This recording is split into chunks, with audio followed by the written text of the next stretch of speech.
Hi, ഇന്ന് നമുക്ക് borrow model ആറ്റത്തെ പറ്റി പഠിക്കാം. നമ്മൾ ഒരുപാട് മോഡൽ ഓഫ് ആറ്റംസ് പറഞ്ഞിട്ടുണ്ടായിരുന്നു, ആറ്റം മോഡൽസ് പറഞ്ഞിട്ടുണ്ടായിരുന്നു.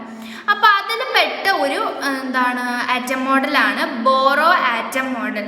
ഇതിൽ നമുക്കൊരു മെയിൻ പിക്ചറാണ്, ഒരു പിക്ചറിലാണ് ഇതിൻ്റെ എല്ലാം ഉൾക്കൊണ്ടിരിക്കുന്നത്.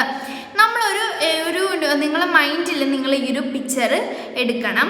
അപ്പോൾ നമ്മൾ ഒരു ന്യൂക്ലിയസ് എടുത്തു, സെൻറ്ററിൽ ന്യൂക്ലിയസ് ഉണ്ട്, അതിന് ചുറ്റോറും ഒരുപാട് സർക്കിൾസ് ഉണ്ട്.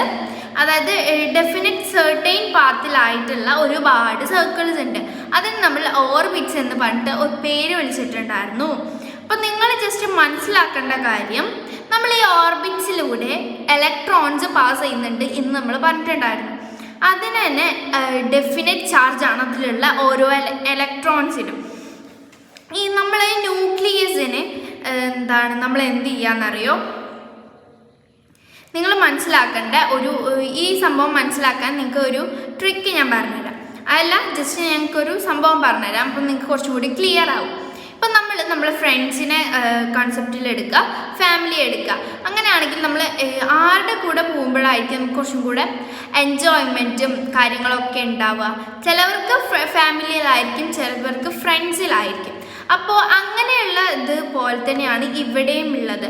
നമ്മളെ ന്യൂക്ലിയസ് വന്നു എന്നിട്ട് എന്ത് ചെയ്തു? ന്യൂക്ലിയസിൽ അത് അടുത്താണ് എന്നുണ്ടെങ്കിൽ അവിടുത്തെ എനർജി ലോ ആയിരിക്കും. അടുത്തല്ല, വിട്ടിട്ടുള്ള ഒരു ഓർബിറ്റിലാണ് നിൽക്കുന്നത് എന്നുണ്ടെങ്കിൽ അവിടുത്തെ എനർജി എന്ന് പറയുന്നത് ഹൈ ആയിരിക്കും. ഇവിടെ ഇപ്പം ഞാൻ ഇതെല്ലാം പറയാൻ ഈ ഒരു സംഭവത്തിൽ ഉൾക്കൊണ്ടിട്ടുള്ള ഒരു കാര്യമാണ് കേട്ടോ. ഇനി നമ്മൾ പറയാം, ഏറ്റവും ബാക്കിൽ നിൽക്കുന്ന, അല്ലെങ്കിൽ നമ്മൾ എനർജി ഹൈ ആയിട്ട് നിൽക്കുന്ന ആൾ ഇങ്ങനെ മേലോട്ട് ഇങ്ങനെ കയറി വരുന്ന ഒരു കേസ് വരാറുണ്ട്. എനർജി എമിറ്റ് എന്നാണ് അതിന് പറയുക. ജസ്റ്റ് ഈ പിക്ചർ നിങ്ങൾ കോൺസെപ്റ്റിൽ വെക്കണം. നാളെ ഇതിൻ്റെ ക്ലാസ് ഞാൻ അപ്ലോഡ് ചെയ്യും. ഫുൾ ഓൺ നമുക്ക് പാർട്ട് 4 വരെയാണ് ഞാൻ ഉദ്ദേശിക്കുന്നത്. ഈ ഒരു ചാപ്റ്റർ ഫുള്ള് നമുക്ക് കംപ്ലീറ്റ് ചെയ്യാം. Okay, by.